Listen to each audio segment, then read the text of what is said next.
तो आज हम बात करने वाले हैं एनएचएम की संविदा स्वास्थ्य कर्मियों के एक बहुत ही कह सकते हैं दिल को छू लेने वाले पत्र के बारे में। ये सिर्फ एक दस्तावेज नहीं है, ये उन हजारों लोगों की आवाज है जो हमारे हेल्थ सिस्टम की बुनियाद हैं लेकिन अक्सर हमें दिखाई नहीं देते। चलिए इससे जरा गहराई से समझते हैं। और पत्र की पहली लाइन ही सब कुछ कह देती है। ये सिर्फ एक शिकायत नहीं है, बल्कि उस कड़वी हकीकत को बयां करती है जहां जिम्मेदारी तो सबसे ज्यादा है पर सम्मान और सुरक्षा लगभग ना के बराबर।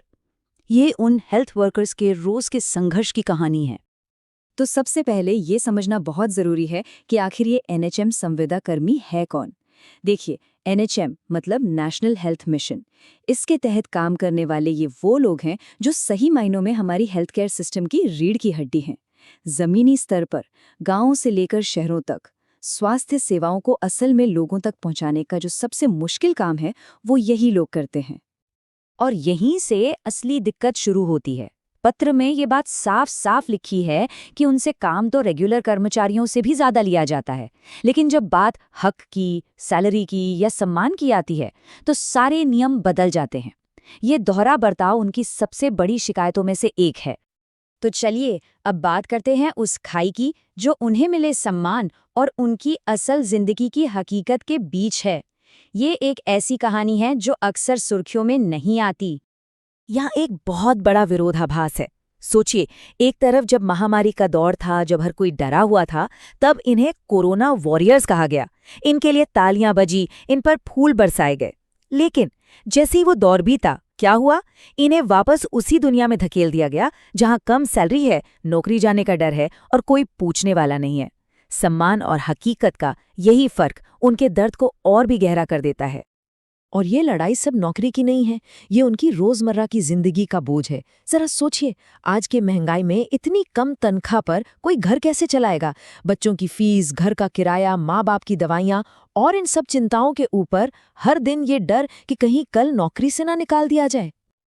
और यहीं पत्र में एक ऐसा सवाल पूछा गया है जो सीधा दिल पर लगता है। अपनी जान दांव पर लगाकर सेवा करने का क्या यही इनाम मिलना चाहिए? ये सवाल सिर्फ सरकार से नहीं, ये हम सब से है। ये एक और बहुत ही पावरफुल सवाल है जो पूरी व्यवस्था पे उंगली उठाता है। संविदा की जंजीरें, ये शब्द ही अपने आप में पूरी कहानी बयां कर देता है। ये बताता है कि वो कितना बंधा हुआ, कितना बेबस महसूस करते हैं। उनका मानना है कि जब काम स्थायी है तो नियुक्ति भी स्थायी होनी चाहिए, ये उनका हक है। तो अब तक हमने समस्याओं की बात की, लेकिन ये स्वास्थ्यकर्मी सिर्फ शिकायत नहीं कर रहे हैं, वो समाधान भी बता रहे हैं। उनकी मांगें बहुत सीधी और साफ हैं, जो उनके बुनियादी अधिकारों से जुड़ी हैं। तो सम्मान की तरफ जाने वाले रास्ते पर उनके 3 मेन पॉइंट्स हैं।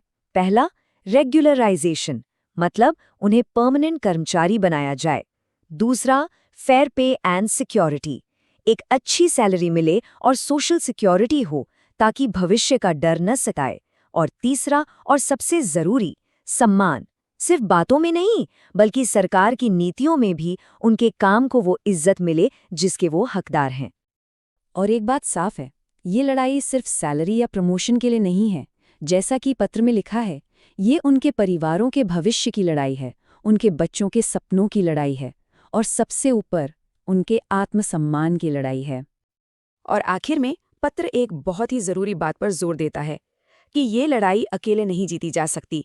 बदलाव का रास्ता एकता से ही निकलेगा। इस पूरे आंदोलन का जो सार है वो इस एक लाइन में है। उन्हें ये पता है कि अगर वो सब एक साथ खड़े हो गए तो उनकी आवाज को दबाया नहीं जा सकता। यही एकजुटता उनकी सबसे बड़ी ताकत है। इसीलिए ये पत्र सिर्फ एक चिट्ठी नहीं है, ये एक तरह का कॉल टू एक्शन है। ये सभी संविदा कर्मियों से कह रहा है कि वो एकजुट हों और अपने हक के लिए तन, मन और धन से इस आंदोलन का हिस्सा बने ताकि उनकी आवाज सही जगह तक पहुंच सके। और इस पूरी बातचीत को हम इसी एक सवाल के साथ खत्म करते हैं कि हमारे हेल्थ सिस्टम की ये जो रीढ़ की हड्डी है, आखिर कब तक ये सारा बोझ चुपचाप सहती रहेगी? ये एक ऐसा सवाल है जिस पर हम सबको सोचने की जरूरत है।